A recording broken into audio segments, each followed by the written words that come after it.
अध्याय 11 भद्रसेनाख्यान महानंद आख्यान सुधर्मकथा. श्री गणेशाय नमः, श्री सरस्वती नमः, श्री गुरुभ्यो नमः, श्री साबे सदाशिवाय नमः. जे लोक सदाशिव भजनात मग्न असतात, जे नेहमी शिवले अमृत ऐकतात, सदैव शिवाचेच नामस्मरण करतात, पूजा अर्चना करतात, ते जण धन्य होत व पुण्यवंत होत. श्रुत शौनदिकांनी सांगतात की जे लोक शरीरावर रुद्राक्ष धारण करतात ते आणि सर्वांगाला पवित्र भस्म लावतात, त्यांच्या पुण्याला सीमा नाही आणि ते तिन्ही जगात वंदनीय आहेत, श्रेष्ठ आहेत. जो 1000 रुद्राक्ष अंगावर धारण करतो त्याला इंद्रदेव सुद्धा वंदन करतात.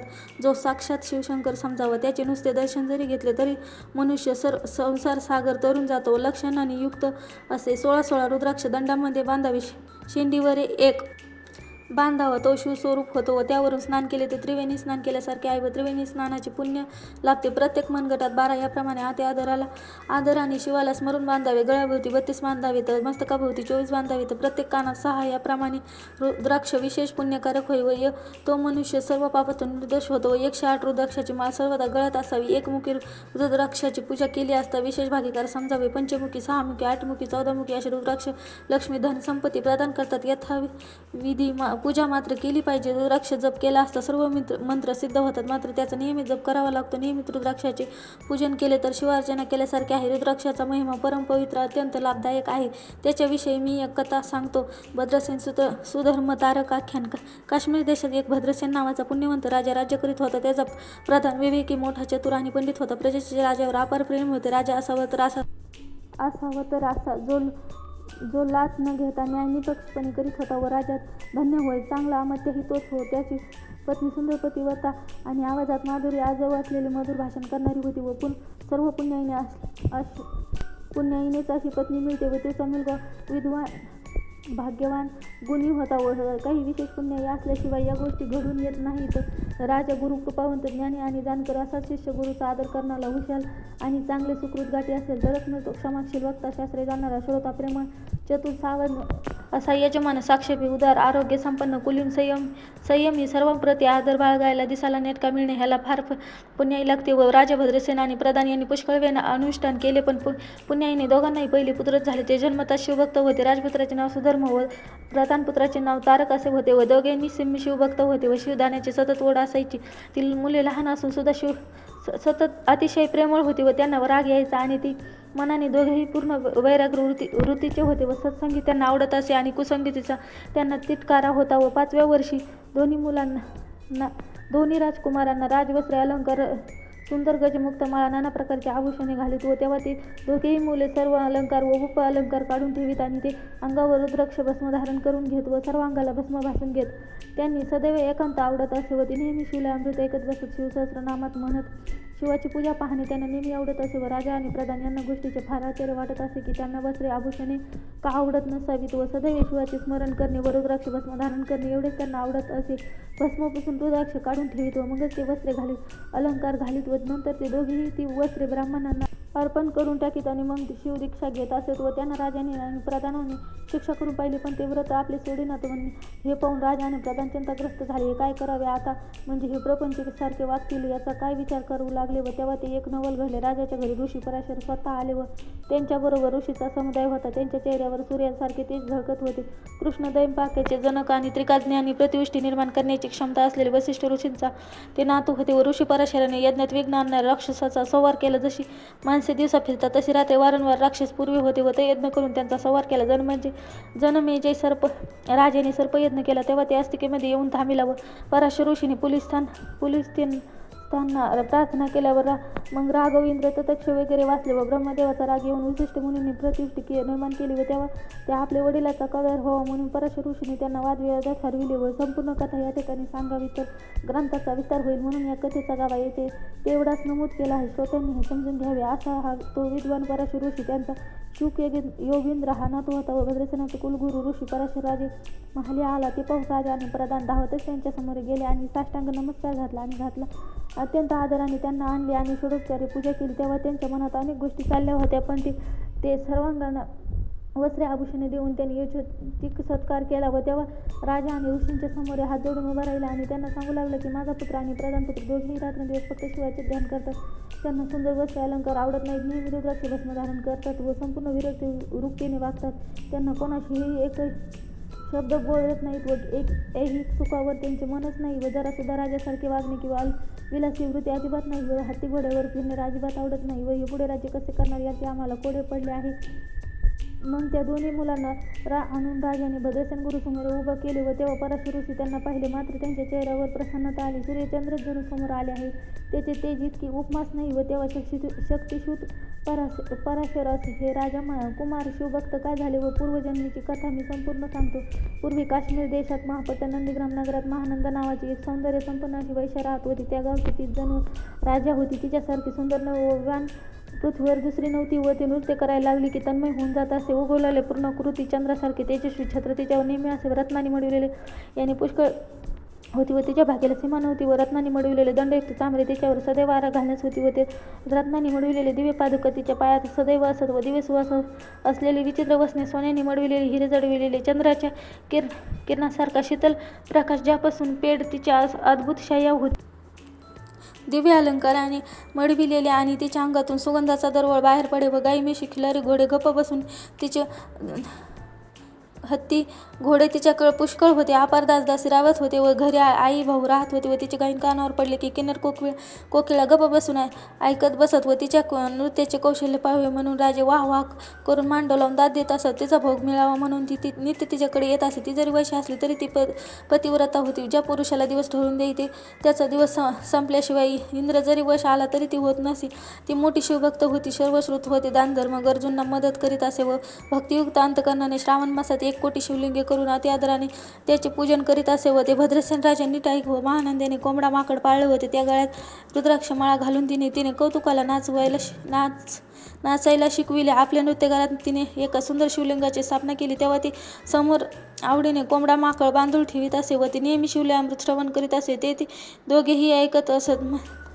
मध्येच महानंदा गायन करीत असे व ते शिवापुढे नाचत असे व माकड कोंबड्याला सोडून तिने शिवापुढे कौतुकाने नाच करायला लावी व त्यांच्या कपाळावर आणि गळ्यात महानंदा स्वतःच्या हाताने विभूती लावित असे व त्यामुळे तिच्या संगतीने दोघांनाही भजनाचा लाभ होत असे. व महानंदाचे सत्य पाहण्यासाठी एक दिवस स्वतः शिवशंकर आले. त्यांनी सौदागराचा वेश घेतला आणि ते महानंदेच्या घरी आले. सौदागराचे रूप पाहून महानंदा तन्मय झाली. तिने आत बोलाविले, त्यांचा सत्कार केला आणि आपले रत्न चितमंचकावर बसविले. तेव्हा त्यांच्या हातातील पृथ्वीमातेपेक्षा मौल्यवान कंगन तिला दिसले. ते कंगन पाहताच महानंदा तन्मय होऊन गेली आणि ते स्वतःला विसरली व नंतर सौदागराला म्हणाली, हे कंगन म्हणजे स्वर्गलोकाची वस्तूच वाटते व तेव्हा हे कंगन फक्त विश्वकर्माच बनवू शकतो, मानव निर्मिती नव्हे. सौदागरने ते कंगन आपल्या हातातून काढून महानंदेच्या हातात घातले आणि ती इतकी आनंदी झाली की तत्क्षणी नेम केला, मी हे पृथ्वी मोलाचे असलेले कंगन तुम्हाला दिलेस. मी 32 लक्षणी नारी असून तो आजपासून 3 दिवस तुमची दासी झाले. सौदागराने ते मान्य केले आणि आपल्या हातातून हृदयातून एक आत्मलिंग काढले आणि त्याचे तेज सूर्यप्रभेपेक्षा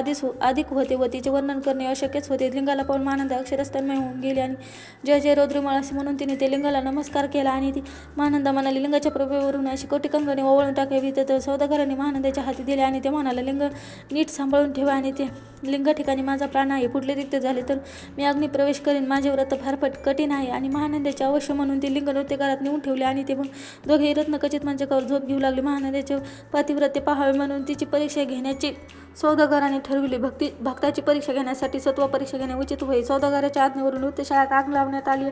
लोकांची सर्वत्र धावाधाव सुरू झाली. सगळीकडे एकच आरडाओरडा सुरू झाला. महानंदाने सौदागराला उठविले व तो सगळीकडे आग लागले आहे, लवकर उठ. घाबरडी होऊन उठली तोवर वाऱ्याने अग्नी भडकला होता. तशा स्थितीत तिने कोंबडा माकड यांची दोरी सोडून दिली व त्यांना मोकळे केले व तेव्हा ते रानात पळून गेले. नृत्यशाळा संपूर्ण भस्मात झाली. तेव्हा ते अग्नी शांत झाला व नंतर तो सौदागर महानंदीला विचारू लागला, माझे दिव्यलिंग तुझ्याजवळ आईनं तू नीट ठेवले आहेस ना? ते ऐकून महानंदा घाबरली आणि शातबडबडून घेऊ लागली आणि सांगू लागली की दिव्यलिंग जळाले. तेव्हा ते सौदागर म्हणाला, महानंदी ते दिलेल्या वचनाचा आज दुसरा दिवस आहे तर माझे लिंग नष्ट झाले म्हणून मी लिंगकारने तुझ्यासाठी प्राण देत आहे. व त्याने ते अग्नी पेटविला. त्याच्या ज्वाळा आकाशात जाऊन भिडल्या होत्या. सौदागर सिद्ध होऊन ते अग्निकुंडाजवळ आला आणि त्याचे रूपात लागले होते व ते स्वतः भक्ताचे व लोकांचे संसार भय नष्ट करणारा होता. अशा मोहपतीने त्या अग्नीत ओम नमः शिवाय म्हणून आवेशाने उडी घेतली आणि ते सर्व पाहून महानंदा चकित झाली आणि तिने सर्व ब्राह्मण सज्जन लोकांना बोलाविले आणि त्या आपली सर्व संपत्ती देऊन टाकली. कोशी शिल्लक ठेवला नाही.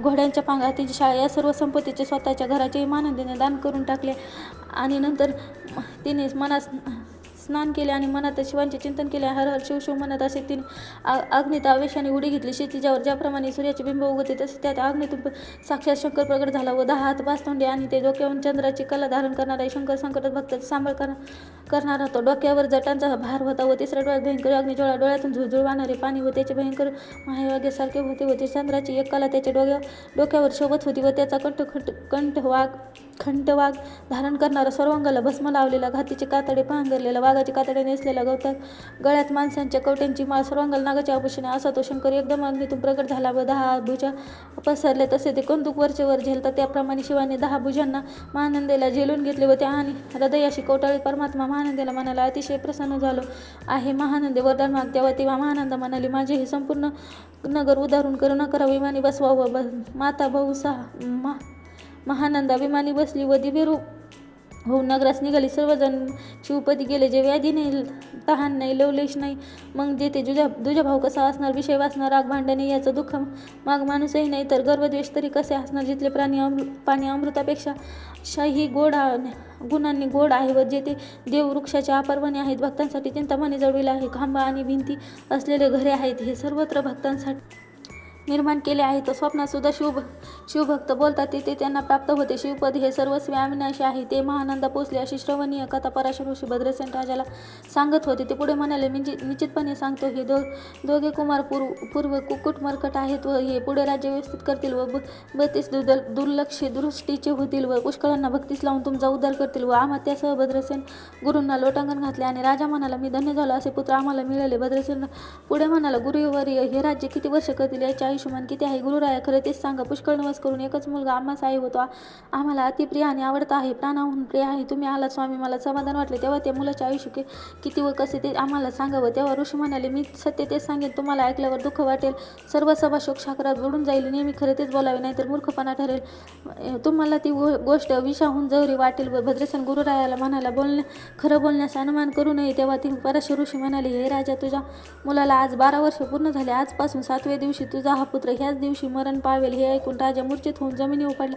आम्हा त्यासह सर्वजण तेथे दुःखाने आक्रोश करू लागले व तेव्हा त्या अनंतपुरातील स्त्रियांनी आकांत मांडला व रुद्राद्य महिमा मोठमोठ्याने ओरडून छाती पडवत राजा आक्रोश करू लागला. तेव्हा राजाला सावरून पराशर ऋषी म्हणाले, राजा, धीर सोडू नकोस, अनेक गोष्टी तुला सांगतो. जेव्हा सगळी पंचमहाभूते अस्तित्वात नव्हती, तेव्हा सूर्यचंद्रही नव्हते, मायेचे साम्राज्य सुद्धा नव्हते, केवळ एकत्व नित्य अस्तित्वात होते.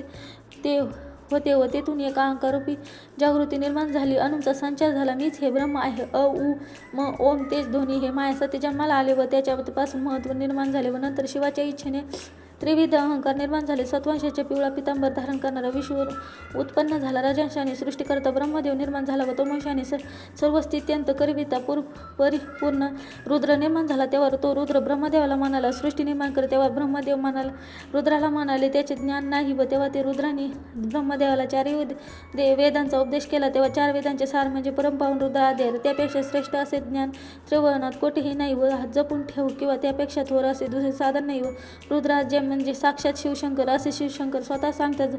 जे रुद्रादयात वाचतात त्यांच्या दर्शनाने जीवनांचा उद्धार होतो व त्यात कमलातून उत्पन्न झालेल्या ब्रह्मदेवाने आपल्या 7 मुलांना एकांतात हा रुद्रादय सांगितला. त्यापासून ऋषी परंपरेने रुद्रादय भूतलावर आला व त्या रुद्रादयावरून दुसरे मोठे जप तप ज्ञान नाही होत. जो आदय हा संपूर्ण पठण करतो त्याचा दर्शनाने तीर्थ पावन होतं. त्याचे दर्शन स्वर्गीचे देव घेऊ इच्छितात. जप तप शिवार्चना ह्यावरून दुसरे थोर ज्ञान नाही. व रुद्रमहिमा इतका आगत आहे की त्याच्या थोरपणा म्हणून किती वर्णावर पृथ्वीवर रुद्रमहिमा इतका जप तप शिवार्चना इतके वाढले आहे की त्या वृद्धीने सर्वजण पुण्यमय झाले आहे. यमलोक ओस पडले. यमाचे दूध पाश मोकळे सोडून रिकामे हिंडू लागले व त्यांना काही कामच उरले नाही.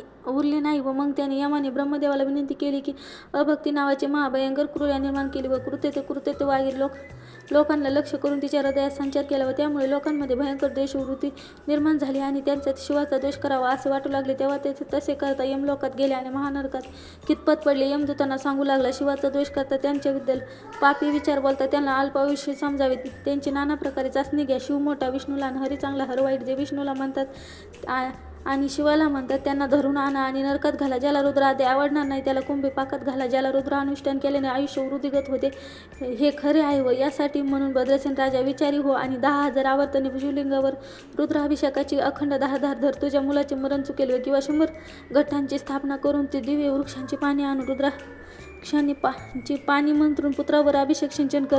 दररोज 10,000 आवर्तने पूर्ण झाली पाहिजेत. असा तो 7 दिवस सप्ताह कर, म्हणजे तुझ्या मुलावरील संकट टळेल. राजाने पराशर ऋषीचे पाय धरले आणि सद्गत होऊन म्हणाला, सर्व ऋषींमध्ये ऋषीरत्न म्हणजे पदावर तुम्ही आहेत.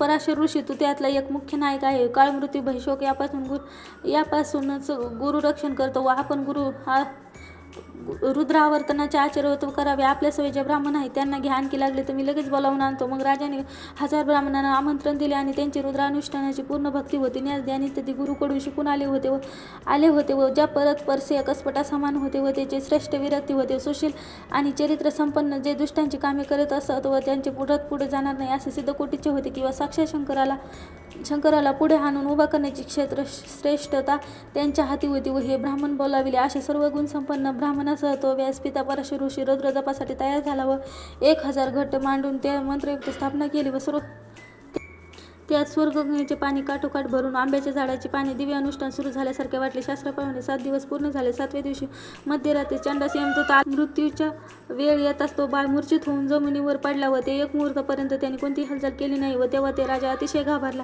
पण गुरु पराशराने त्यास अभय देऊन ते बाळावर रुद्रोदक शिंपडून त्यास राजपुत्राला सावध केले. तो उठून बसला आणि त्याला गुरु विचारू लागले, काय झाले आहे ते सांग. तेव्हा तो राजपुत्र म्हणाला, एक 11 विक्राळ काळ पुरुष आला होता. त्याच्या डोक्यावर केस उभे होते, कपाळावर सिंदूर होता.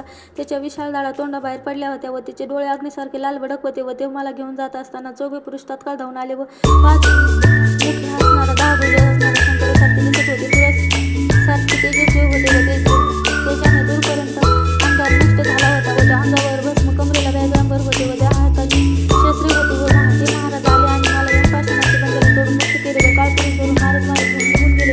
पुत्राच्या मुखातून उत्तर ऐकून भद्रसेन जयजयकार सुरू केला. ब्राह्मणांना नमस्कार घातला आणि त्याच्या डोळ्यातून आनंदाश्रू आले. त्यांच्या अंगावर रोमांच उठला व तो ब्राह्मणाच्या पायावर शिवनामाची गर्जना करत गडागडा लोळू लागला. तेव्हा त्या सर्वांनी देवाने पुष्पवृष्टी केली. तेव्हा अनेक प्रकारच्या वाद्यांचे गजर सुरू झाले. त्यात सर्वात मोठा आवाज गर्जनासारखा होत होता व तोंडाने वाजवायचे 2 मुठी मृदुंग वाजू लागले. नानाविधी वाद्यांचे गजर होऊ लागले. सर्वजण शिवलेला भान विसरून गाऊ लागले.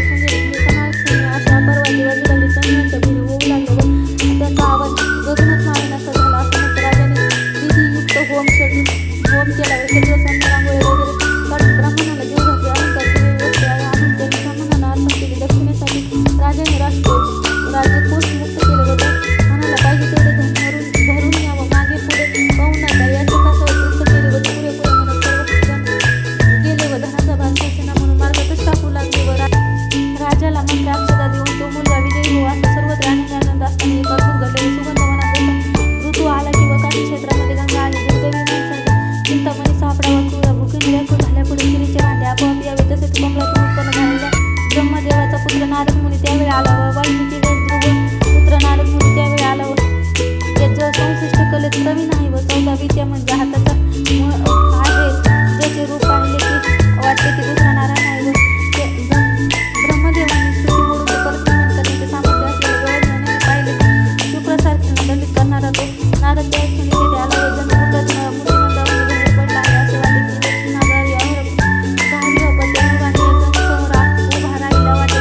पराशर ऋषी सगळे ब्राह्मण प्रधानासह भद्रसेन राजाने धावतच जाऊन नारदाचे पाय धरले आणि ते ब्राह्मणांना हर्षोल्लसित झाले. दिव्यगंध आणि दिव्य फुले यांनी राजाने नारदाची विलोकचारी पूजा केली होती आणि राजा हात जोडून त्यांच्यासमोर उभा राहिला आणि नारदास म्हणाला, हे नारदा, तू सर्व काही जाणतो आहेस.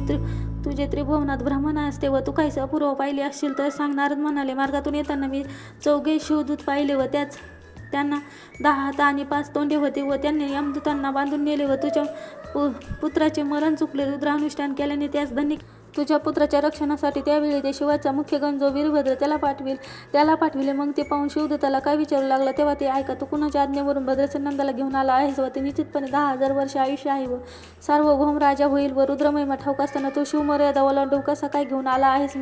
मग सूर्यपुत्र यमाने चित्रगुप्ताकडे विचारणा केली. तेव्हा ते राजपुत्राची पत्रिका वाचून पाहिली. तेव्हा 12 वर्षानंतर त्याचे पत्रिकेत मृत्यूचिन्ह होते, पण मोठे गडांतर येणार होते. मोठ्या पुण्याईने घालून 10 सहस्र राज्य करावे असे लिहिले होते. मग तो मृत्यू आपण केलेल्या अपराधाने मोठा दुःखी झाला आणि तो कृपावंत वीरभद्रासमोर हात जोडून उभा राहिला आणि त्याची प्रार्थना करू लागला व शंकराचा दूत माझा नकळत हा अपराध घडला व असे म्हणून तो निघून गेला. व ते असे नारदाने सांगताच राजाने नारदाच्या पायावर लोटांगण घातले आणि आणखी सहस्र रुद्र करून महोत्सव केला व 100 रुद्र केले तर मनुष्यात आयुष्य होतं व तेव्हा अध्याय निर्दोषपणे वाचेल तो याच जन्मी शिवस्वरूप होऊन जातो व तो इथेच मुक्त होतो. त्यामुळे ते पुष्कळजण तरुण जातील व असो. यानंतर ब्रह्मदेवाचा मुलगा नारद तेथून अंतर्धाव पावला आणि राजाने शतपक्य धन गुरूंना देऊन संतुष्ट केले असे म्हणून आणि पराशर ऋषी आपल्या शिष्यगणासह निघून गेले. व तेव्हा भद्रसेन राजाने आपल्या आख्यान जे वाचतील त्यांना दीर्घ आयुष्य उत्तम संतती प्राप्त होते व ते त्यांना शेवटी काळ नेत नाही असं व तर त्यांना वंदन करून शिवपदाला नेतात. हे आख्यान ऐकले अथवा वाचले 10 सहस्र कपिला गाय दान केल्याचे पुण्य मिळते. व जर कोणी भक्षण केले असेल, दारू पिले असेल, महापर्वत ब्रह्महत्या केली असेल, एवढेच नव्हे तर महापर्वता एवढी पापी सुद्धा या वचनाने ऐकल्याने भस्म होऊन जातील. हा अध्याय 3ही वेळा वाचल्यास गणांतरे दूर होतील. त्यातील कलयुगात शिवकीर्तनाचा महिमा हे विशेष पुण्यदायक गोष्ट आहे. ज्याचे आयुष्य कमी आहे त्यांना अनुष्ठान हाच मार्ग आहे. भद्रसेन राजाने आपला पुत्र सुधर्म प्रधान पुत्र तारक यांना राज्यभार सोपविला व तो प्रधान समय तपोवनी निघून गेला व तेव्हा तेथेही त्यांनी शिवानुष्ठान रुद्राध्याय केला व त्यांचे महारुद्र संतोष पावला व त्यासाठी शिवशंकराने विमान पाठविले. त्यात बसून राजा प्रधान ब्रह्मलोकी वैकुंठ या ठिकाणी पुष्कळ दिवस राहिले. शेवटी शिवपद जाऊन शिवरूप होऊन राहिले व हा 11वा अध्याय म्हणजे 11 रुद्राचे एकत्रित रूप आहे व जो अध्याय श्रवण करतो त्याला 11ही रुद्र संतुष्ट होतात किंवा कल्पवृक्षच जणू इच्छित फळ देतो व मृत्यूंचे जप रुद्र अनुष्ठान करणाऱ्यास ग्रह पीडा विघ्न पिशाच बाधा अथवा दुर्धर रोग हा कधीही त्रास होत नाही व जो अविश्वास दाखील तो अल्पायुष्य तामस होईल व याची जो निंदा करेल तो चांडाळ होईल. त्याची कोणी विटाळणा घेऊ नये व त्यांच्या जवळ भाषण केले तरी महापाप समजावे. त्यांना आपल्या घरी आणू नये, आपण त्यांच्या घरी जाऊ नये. त्याला जन्म देणारी माता ही वांजच होई व त्याचा त्यागच करणे योग्य. सिंहाच्या गुहेपुढे कोणी जातो का तसे त्यांना टाळावे. जे विष पित आहे ते प्रत्यक्ष पाहून सुद्धा जे पंक्तीत जाऊन बसतात त्यांना मूर्खांना मृत्यू आला हे निश्चित समजावे. परिपूर्ण भक्तीने शिवले अमृत अखंड वाचावे. हे जर होत नसेल तर 11वा अध्याय तरी वाचावा. या अध्यायाचे श्रवण अनुष्ठान केले असता रोज रुद्र केल्याचे पुण्य मिळते व ज्या घरी दिवस रात्र सर्व काळ आनंद राहील. व श्रीधर स्वामी ब्रह्मानंद हे गुरु साक्षात शिवस्वरूप होई व जगाच्या आनंदाचा मूळ आहे. सदैव अभंग न विटणार आहे. शिवले अमृत ग्रंथ हा प्रचंड आहे व स्कंद पुराणातील ब्रह्मोत्तर खंडात याचे वर्णन आले आहे. सज्जन लोकांनी ते अखंडपणे ऐकावा असा हा 11वा अध्याय गोड आहे. अमृतापेक्षाही अवीट आहे. श्री साबे सदाशिवार्पणमस्तु. ओम नमः शिवाय. अध्याय 11. भद्रसेन आख्यान महानंदा आख्यान धर्मकथा. श्री गणेशाय नमः, श्री सरस्वती नमः, श्री गुरुभ्यो नमः, श्री साबे सदाशिवाय नमः. जे लोक सदाशिव भजनात मग्न असतात, जे नेहमी शिवले अमृत ऐकतात, सदैव शिवाचे नामस्मरण करतात, पूजा अर्चना करतात, ते जण धन्य होत व पुण्यवंत होत. शुद्ध शौनदिकांनी सांगतात की जे लोक शरीरावर रुद्राक्ष धारण करतात ते आणि सर्वांगाला पवित्र भस्म लावतात त्यांच्या पुण्याला सीमा नाही आणि ते तिन्ही जगात वंदनीय आहेत, श्रेष्ठ आहेत. जो 1000 रुद्राक्ष अंगावर धारण करतो त्याला इंद्रदेव सुद्धा वंदन करतात. जो साक्षात शिवशंकर समजावा त्याचे नुसते दर्शन जरी घेतले तरी मनुष्य संसार सागर तरून जातो. लक्षणाने युक्त असे 16 रुद्राक्ष दंडामध्ये बांधावे. शेंडीवर एक बांधावा तो शिवस्वरूप होतो व त्यावरून स्नान केले तर त्रिवेणी स्नान केल्यासारखे आहे व त्रिवेणी स्नानाचे पुण्य लाभते. प्रत्येक मनगटात 12 याप्रमाणे आदराने शिवाला स्मरून बांधावे. गळ्याभोवती 32 बांधावे तर मस्तकाभोवती 24 बांधावे तर प्रत्येक कानात 6 याप्रमाणे रुद्राक्ष विशेष पुण्यकारक होई व तो मनुष्य सर्व पापातून निर्दोष होतो. व 108 रुद्राक्षाची माळ सर्वदा गळ्यात असावी. एकमुखी रुद्राक्षाची पूजा केली असता विशेष भागीकार समजावे. पंचमुखी, 6मुखी, 8मुखी, 14मुखी असे रुद्राक्ष लक्ष्मी धन संपत्ती प्रदान करतात. यथाविधी पूजा मात्र केली पाहिजे. रुद्राक्ष जप केला असता सर्व मंत्र सिद्ध होतात, मात्र त्याचा नियमित जप करावा लागतो. नियमित रुद्राक्षाचे पूजन केले तर शिवार्चना केल्यासारखे आहे. रुद्राक्षाचा महिमा परमपवित्र अत्यंत लाभदायक आहे. त्याच्याविषयी मी एक कथा सांगतो. भद्रसेन सुधर्मतारक आख्यान. काश्मीर देशात एक भद्रसेन नावाचा पुण्यवंत राजा राज्य करीत होता. त्याचा प्रधान विवेकी, मोठा, चतुर आणि पंडित होता. प्रजेचे राजावर अपार प्रेम होते. राजा असावा तर असा जो लाच न घेता न्याय निपक्षपणे करीत होता व राज्यात धन्य होय. चांगला अमात्यही तोच हो. त्याची पत्नी सुंदर पतिव्रता आणि आवाजात माधुरी आजव असलेले मधुर भाषण करणारी होती व सर्व पुण्याईनेच अशी पत्नी मिळते व तिचा मुलगा विद्वान, भाग्यवान, गुणी होता व काही विशेष पुण्याई असल्याशिवाय या गोष्टी घडून येत नाहीत. राजा गुरु कृपावंत, ज्ञानी आणि जाणकर असा शिष्य, गुरुचा आदर करणारा, हुशार आणि चांगले सुकृत गाठी असेल तरच मिळतो. क्षमाशील, वक्ता, शास्त्रे जाणारा, श्रोता, प्रेमळ, चतुर, सावध असा यजमान, साक्षेपी, उदार, आरोग्य संपन्न, कुलीन, संयमी, सर्वांप्रती आदर बाळगायला दिसायला नेटका मिळणे ह्याला फार पुण्याई लागते. व राजा भद्रसेन आणि प्रधान यांनी पुष्कळ वेळ अनुष्ठान केले, पण पुण्याईने दोघांनाही पहिले पुत्रच झाले. ते जन्मतः शिवभक्त होते. राजपुत्राचे नाव सुधर्म व प्रधानपुत्राचे नाव तारक असे होते व दोघेंनी शिवभक्त होते व शिवदाण्याची सतत ओढ असायची.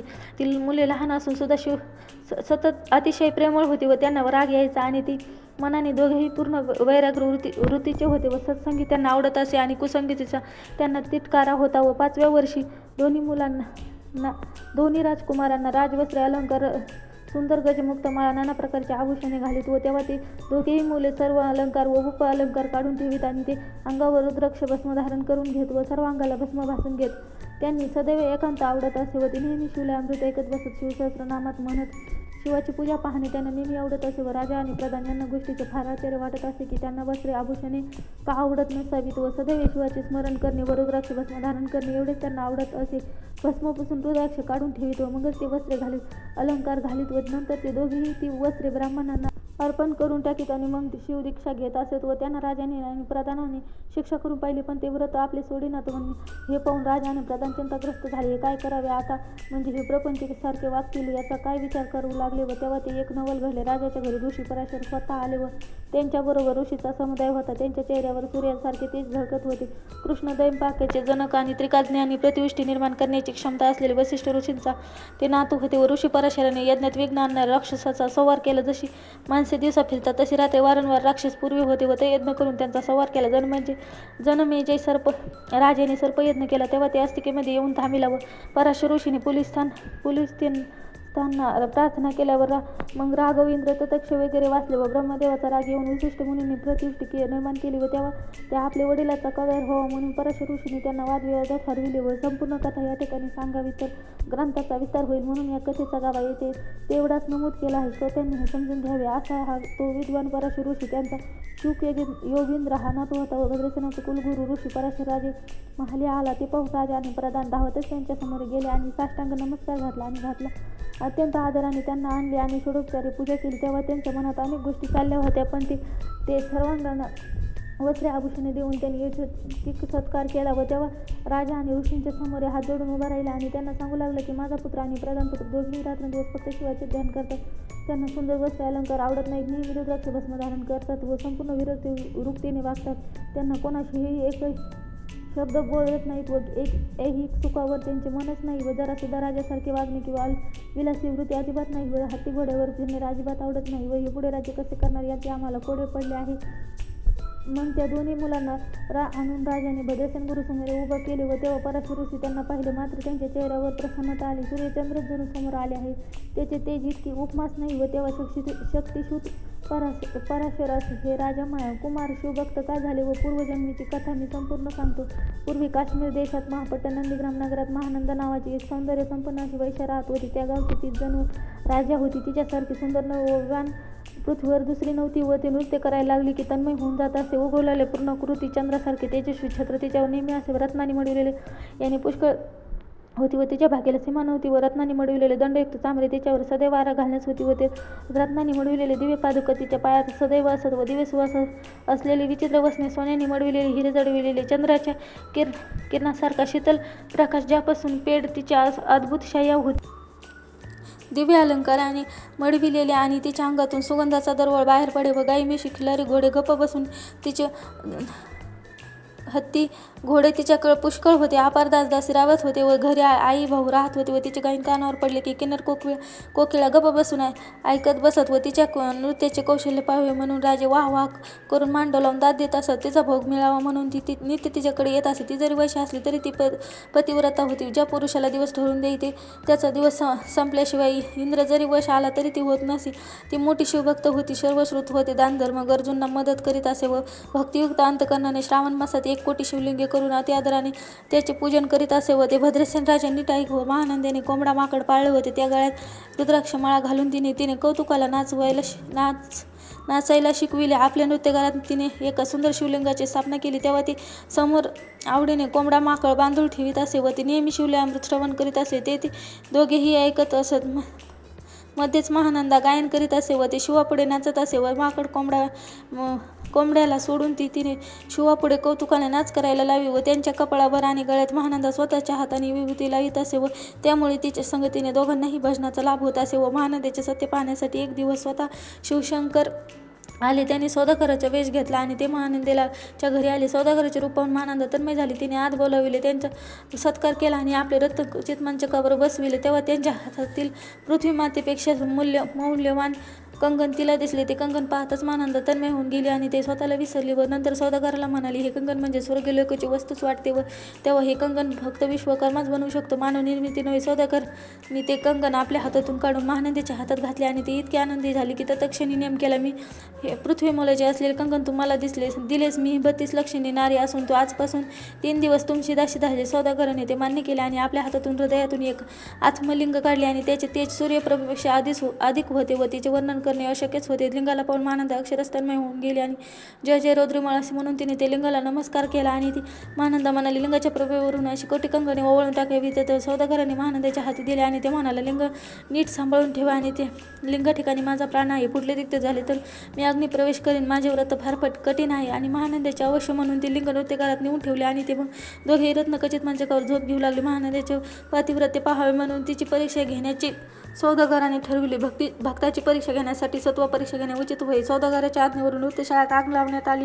लोकांची सर्वत्र धावाधाव सुरू झाली. सगळीकडे एकच आरडाओरडा सुरू झाला. महानंदाने सौदागराला उठविले व तो सगळीकडे आग लागले आहे, लवकर उठ. घाबरली होऊन उठली तोवर वाऱ्याने अग्नी भडकला होता. तशा स्थितीत तिने कोंबडा माकड यांची दोरी सोडून दिली व त्यांना मोकळे केले व तेव्हा ते रानात पळून गेले. नृत्यशाळा संपूर्ण भस्मात झाली. तेव्हा ती अग्नी शांत झाला व नंतर तो सौदागर महानंदीला विचारू लागला, माझे दिव्यलिंग तुझ्याजवळ आहे ना, तू नीट ठेवले आहेस ना? ते ऐकून महानंदा घाबरली आणि शातबडवडून घेऊ लागली आणि सांगू लागली की दिव्यलिंग जळाले. तेव्हा ते सौदागर म्हणाला, महानंदी, ते दिलेल्या वचनाचा आज 2रा दिवस आहे तर माझे लिंग नष्ट झाले म्हणून मी लिंगकारने तुझ्यासाठी प्राण देत आहे. व त्याने ते अग्नी पेटविला. त्याच्या ज्वाळा आकाशात जाऊन भिडल्या होत्या. सौदागर सिद्ध होऊन ते अग्निकुंडाजवळ आला आणि ते त्याचे रूपातील लागले होते व ते स्वतः भक्ताचे व लोकांचे संसार भय नष्ट करणारा होता. अशा मोहपतीने त्या अग्नीत ओम नमः शिवाय म्हणून आवेशाने उडी घेतली आणि ते सर्व पाहून महानंदा चकितच झाली आणि तिने सर्व ब्राह्मण सज्जन लोकांना बोलाविले आणि त्या आपली सर्व संपत्ती देऊन टाकली. कोशे शिल्लक ठेवला नाही. घोड्यांच्या पांगा, तिची शाळा या सर्व संपत्तीचे स्वतःच्या घराचेही महानंदाने दान करून टाकले आणि नंतर तिने मनात स्नान केले आणि मनात शिवांचे चिंतन केले. हर हर शिव शिव म्हणत असे तिने अग्नीत आवेशाने उडी घेतली. क्षितिजावर ज्याप्रमाणे सूर्याचे बिंब उगवते तसे त्या अग्नीतून साक्षात शंकर प्रगट झाला व 10 हात 5 तोंडे आणि ते डोक्यावरून चंद्राची कला धारण करणारा शंकर संकटात भक्ताचा सांभाळ करणारा होता. डोक्यावर जटांचा भार होता व 3ऱ्या डोळ्यात भयंकर अग्निज्वाळा, डोळ्यातून झुळझुळ वाहणारे पाणी व त्याचे भयंकर महायोग्यासारखे होते व ते चंद्राची एक कला त्याच्या डोक्यावर शोभत होती व त्याचा खंटवाग धारण करणारा, सर्वांगाला भस्म लावलेला, घातीचे कातडे पांघरलेला, वाघाची कातडे नेसलेला, गळ्यात माणसांच्या कवट्यांची माळ, सर्वांगाला नागाचे आभूषणे असा तो शंकर एकदम अग्नीतून प्रगट झाला व 10 भुजा पसरले. तसे ते कंदूक वरचेवर झेलतात त्याप्रमाणे शिवाने 10 भुजांना महानंदेला झेलून घेतले व त्या आणि हृदयाशी कवटाळीत परमात्मा महानंदेला म्हणाला, अतिशय प्रसन्न झालो आहे महानंदे, वरदान माग. तेव्हा महानंदा म्हणाली, माझे हे संपूर्ण नगर उदाहरण करू नका. विमानी बसवावं. माता भाऊ महानंदा विमानी बसली व दिव्य रूप होऊन नगरास निघाली. सर्वजण शिवपदी गेले. जे व्याधी नाही, तहान नाही, लवलेश नाही, मग जेथे दुजा भाव कसा असणार, विषय वासना, राग, भांडणे याचं दुःख माग माणूसही नाही तर गर्वद्वेष तरी कसे असणार, जिथले पाणी अमृतापेक्षा शाही गुणांनी गोड आहे व जेथे देव वृक्षाचे अपर्वणे आहेत. भक्तांसाठी चिंतामणी जडविला आहे. खांबा आणि भिंती असलेले घरे आहेत. हे सर्वत्र भक्तांसाठी निर्माण केले आहे. तर स्वप्नात सुद्धा शिवभक्त बोलतात ते त्यांना प्राप्त होते. शिवपद हे सर्वस्वी अविनाशी आहे, ते महानंदा पोचले अशी श्रवणीय कथा पराशर ऋषी भद्रसेन राजाला सांगत होते. ते पुढे म्हणाले, निश्चितपणे सांगतो, हे दोघे कुमार पूर्व कुकुट मरकट आहेत व हे पुढे राज्य व्यवस्थित करतील व 32 दुर्लक्षी दृष्टीचे होतील व पुष्कळांना भक्तीस लावून तुमचा उद्धार करतील. व अमात्यासह भद्रसेन गुरूंना लोटांगण घातले आणि राजा म्हणाला, मी धन्य झालो, असे पुत्र आम्हाला मिळाले. भद्रसेन पुढे म्हणाला, गुरुवर्य, हे राज्य किती वर्ष करतील, याचे आयुष्यमान किती आहे? गुरुराया, खरं तेच सांगा. पुष्कळ नवस करून एकच मुलगा आम्हास आहे व तो आम्हाला अतिप्रिय आणि आवडता आहे, प्राणाहून प्रिय आहे. तुम्ही आलात स्वामी, मला समाधान वाटले. तेव्हा त्या मुलाचे आयुष्य किती व कसे ते आम्हाला सांगावं. तेव्हा ऋषी म्हणाले, मी सत्य तेच सांगेन. तुम्हाला ऐकल्यावर दुःख वाटेल, सर्व सभा शोकसागरात बुडून जाईल. नेहमी खरे तेच बोलावे, नाहीतर मूर्खपणा ठरेल. तुम्हाला ती गोष्ट विषाहून जहरी वाटेल. व भद्रसेन गुरुरायाला म्हणाला, खरं बोलण्यास अनुमान करू नये. तेव्हा ती पराशर ऋषी म्हणाले, हे राजा, तुझ्या मुलाला आज 12 वर्ष पूर्ण झाले. आजपासून 7व्या दिवशी तुझा हा पुत्र ह्याच दिवशी मरण पावेल. हे ऐकून राजा मूर्छित होऊन जमिनीवर पडला. अमात्यासह सर्वजण तेथे दुःखाने आक्रोश करू लागले. व तेव्हा त्या अनंतपुरातील स्त्रियांनी आकांत मांडला व रुद्राद्य महिमा मोठमोठ्याने ओरडून छाती बडवत राजा आक्रोश करू लागला. तेव्हा राजाला सावरून पराशर ऋषी म्हणाले, राजा, धीर सोडू नकोस. अनेक गोष्टी तुला सांगतो. जेव्हा सगळी पंचमहाभूते अस्तित्वात नव्हती, तेव्हा सूर्यचंद्रही नव्हते, मायेचे साम्राज्य सुद्धा नव्हते, केवळ एकत्व नित्य अस्तित्वात होते. ते होते व तेथून एक अहंकारूपी जागृती निर्माण झाली. अणूंचा संचार झाला. मीच हे ब्रह्म आहे. अ उ म ओम तेज ध्वनी हे माया सत्य जन्माला आले व त्याच्यापासून महत्त्व निर्माण झाले. व नंतर शिवाच्या इच्छेने त्रिविध अहंकार निर्माण झाले. सत्वांशाचे पिवळा पितांबर धारण करणारा विष्णू उत्पन्न झाला. राजांशाने सृष्टीकर्ता ब्रह्मदेव निर्माण झाला व तमोंशाने सर्वस्थित्यंत करिविता परिपूर्ण रुद्र निर्माण झाला. तेव्हा तो रुद्र ब्रह्मदेवाला म्हणाला, सृष्टी निर्माण कर. तेव्हा ब्रह्मदेव रुद्राला म्हणाले, त्याचे ज्ञान नाही. व तेव्हा ते रुद्राने ब्रह्मदेवाला 4 वेदांचा उपदेश केला. तेव्हा 4 वेदांचे सार म्हणजे परमपावन रुद्राद्य, त्यापेक्षा श्रेष्ठ असे ज्ञान त्रिभुवनात कोठेही नाही व जपून ठेव, किंवा त्यापेक्षा थोर असे दुसरे साधन नाही. व रुद्राद्य म्हणजे साक्षात शिवशंकर, असे शिवशंकर स्वतः सांगतात. जे रुद्रादयात वाचतात त्यांच्या दर्शनाने जीवनांचा उद्धार होतो. व त्यात कमलातून उत्पन्न झालेल्या ब्रह्मदेवाने आपल्या 7 मुलांना एकांतात हा रुद्रादय सांगितला. त्यापासून ऋषी परंपरेने रुद्रादय भूतलावर आला व त्या रुद्रादयावरून दुसरे मोठे जप तप ज्ञान नाही होत. जो अध्याय हा संपूर्ण पठण करतो त्याचा दर्शनाने तीर्थ पावन होतं. त्याचे दर्शन स्वर्गीचे देव घेऊ इच्छितात. जप तप शिवार्चना ह्यावरून दुसरे थोर ज्ञान नाही. व रुद्रमहिमा इतका आगत आहे की त्याच्या थोरपणा म्हणून किती वर्णावर पृथ्वीवर रुद्रमहिमा इतका जप तप शिवार्चना इतके वाढले आहे की त्या वृद्धीने सर्वजण पुण्यमय झाले आहे. यमलोक ओस पडले. यमाचे दूध पाश मोकळे सोडून रिकामे हिंडू लागले व त्यांना काही कामच उरले नाही. व मग त्याने यमाने ब्रह्मदेवाला विनंती केली की अभक्ती नावाची महाभयंकर क्रूरा निर्माण केली व कृत्यवागीर लोकांना लक्ष करून तिच्या हृदयात संचार केला व त्यामुळे लोकांमध्ये भयंकर द्वेषवृत्ती निर्माण झाली आणि त्यांचा शिवाचा द्वेष करावा असे वाटू लागले. तेव्हा ते तसे करता यमलोकात गेले आणि महानरकात कितपत पडले. यमदूतांना सांगू लागला, शिवाचा द्वेष करता त्यांच्याबद्दल पापी विचार बोलता त्यांना अल्पायुष्य समजावे. त्यांची नाना प्रकारे चाचणी घ्या. शिव मोठा, विष्णू लहान, हरी चांगला, हर वाईट. जे विष्णूला म्हणतात आणि शिवाला म्हणतात त्यांना धरून आणा आणि नरकात घाला. ज्याला रुद्र आदी आवडणार नाही त्याला कुंभे पाकात घाला. ज्याला रुद्र अनुष्ठान केल्याने आयुष्य वृद्धिगत होते हे खरे आहे. व यासाठी म्हणून भद्रसेन राजा विचारी हो आणि 10,000 आवर्तने शिवलिंगावर रुद्राभिषेकाची अखंड 10 धार धर. तुझ्या मुलाचे मरण चुकेल किंवा 100 घटांची स्थापना करून ते दिव्य वृक्षांची पाने आणून रुद्राक्षांची पाणी मंत्रून पुत्रावर अभिषेक सिंचन कर. दररोज 10,000 आवर्तने पूर्ण झाली पाहिजेत. असा तो 7 दिवस सप्ताह कर, म्हणजे तुझ्या मुलावरील संकट टळेल. राजाने पराशर ऋषीचे पाय धरले आणि सद्गत होऊन म्हणाला, सर्व ऋषींमध्ये ऋषीरत्न म्हणजे पदावर तुम्ही आहेत. पराशर ऋषी तू त्यातला एक मुख्य नायक आहे. काळ, मृत्यू, भयशोक यापासूनच गुरुरक्षण करतो व आपण रुद्रावर्तनाचे आचरवत्व करावे. आपल्या सोयीचे ब्राह्मण आहेत त्यांना घ्या, आणखी लागले तर मी लगेच बोलावून आणतो. मग राजाने 1000 ब्राह्मणांना आमंत्रण दिले आणि त्यांची रुद्रानुष्ठानाची पूर्ण भक्ती होती. न्यास ध्यान इत्यादी गुरुकडून शिकून आले होते व ज्या परसे कसपटा समान होते व त्याचे श्रेष्ठ विरक्ती होते. सुशील आणि चरित्र संपन्न जे दुष्टांची कामे करत असत व त्यांचे पुढे जाणार नाही असे सिद्धकोटीचे होते, किंवा साक्षात शंकराला पुढे आणून उभा करण्याची श्रेष्ठता त्यांच्या हाती होती व हे ब्राह्मण बोलाविले. अशा सर्व गुणसंपन्न ब्राह्मणासह तो व्यासपिता पराशर ऋषी रुद्र जपासाठी तयार झाला व 1000 घट मांडून त्या मंत्रयुक्त स्थापना केली व त्यात स्वर्गगंगेचे पाणी काठोकाठ भरून आंब्याच्या झाडाची पाने दिव्य अनुष्ठान सुरू झाल्यासारखे वाटले. शास्त्राप्रमाणे 7 दिवस पूर्ण झाले. 7व्या दिवशी मध्यरात्री चंडास यमदूत मृत्यूच्या वेळ येताच तो बाळ मूर्छित होऊन जमिनीवर पडला व ते 1 मुहूर्तापर्यंत त्याने कोणतीही हालचाल केली नाही व तेव्हा ते राजा अतिशय घाबरला. पण गुरु पराशराने त्यास अभय देऊन त्या बाळावर रुद्रोदक शिंपडून त्यास राजपुत्राला सावध केले. तो उठून बसला आणि त्याला गुरु विचारू लागले, काय झाले आहे ते सांग. तेव्हा तो राजपुत्र म्हणाला, एक 11 विकराळ काळ पुरुष आला होता. त्याच्या डोक्यावर केस उभे होते, कपाळावर शेंदूर होता, त्याच्या विशाल दाढा तोंडाबाहेर पडल्या होत्या व त्याचे डोळे अग्नीसारखे लाल भडक होते. व ते मला घेऊन जात असताना 4 पुरुष तत्काळ धावून आले व 5 मुखे असणारा 10 भुजा असणाऱ्या शंकरासारखे दिसत होते. सूर्यासारखी तेजस्वी होते व तेजाने दूरपर्यंत अंधार नष्ट झाला होता व त्या अंगावर भस्म, कमरेला व्याघ्रांबर होते व त्या हातांनी शस्त्रे होती. व ते महाराज आले आणि मला यमपाशानाचे बंधने तोडून मुक्त केले व काळपुरुष धरून मारत मारत घेऊन निघून गेले. व पुत्राच्या मुखातून असे उत्तर ऐकून भद्रसेन जय जयकार सुरू केला. ब्राह्मणांना नमस्कार घातला आणि त्याच्या डोळ्यातून आनंद अश्रू आले. त्यांच्या अंगावर रोमांच उठला व तो ब्राह्मणाच्या पायावर शिवनामाची गर्जना करत गडागडा लोळू लागला. तेव्हा त्या स्वर्गातून देवांनी पुष्पवृष्टी केली. तेव्हा अनेक प्रकारच्या वाद्यांचे गजर सुरू झाले. त्यात सर्वात मोठा आवाज गर्जनासारखा होत होता व तोंडाने वाजवायची 2 मुखी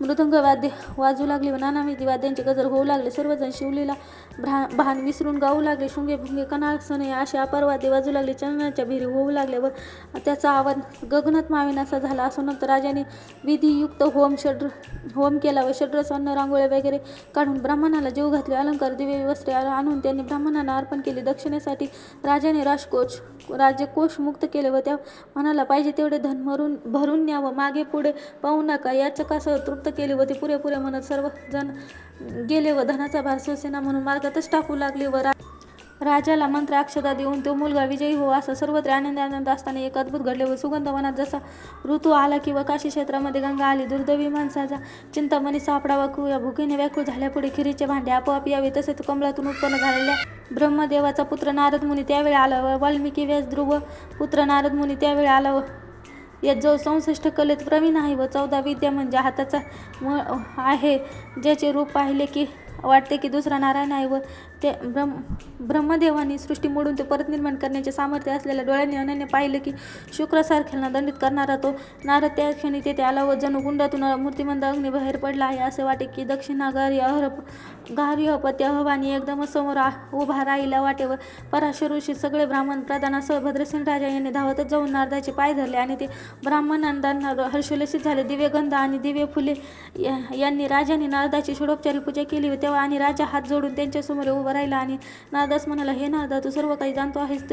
तुझे त्रिभुवनात ब्राह्मण असते व तू काही अपूर्व पाहिले असशील तर सांग. नारद म्हणाले, मार्गातून येताना मी 4 शिवदूत पाहिले व त्यांना 10 हात आणि 5 तोंडे होते व त्यांनी यमदूतांना बांधून नेले व तुझ्या पुत्राचे मरण चुकले. रुद्रानुष्ठान केल्याने त्यास धनिक तुझ्या पुत्राच्या रक्षणासाठी त्यावेळी ते शिवाचा मुख्य गण जो वीरभद्र त्याला पाठविले. मग ते पाहून शिवदूताला काय विचारू लागला. तेव्हा ते ऐका, तू कुणाच्या आज्ञेवरून भद्रसेन नंदाला घेऊन आला आहेस व ते निश्चितपणे 10,000 वर्ष आयुष्य आहे व सार्वभौम राजा होईल व रुद्रमहिमा ठाऊक असताना तो शिवमर्यादा ओलांडून कसा काय घेऊन आला आहेस.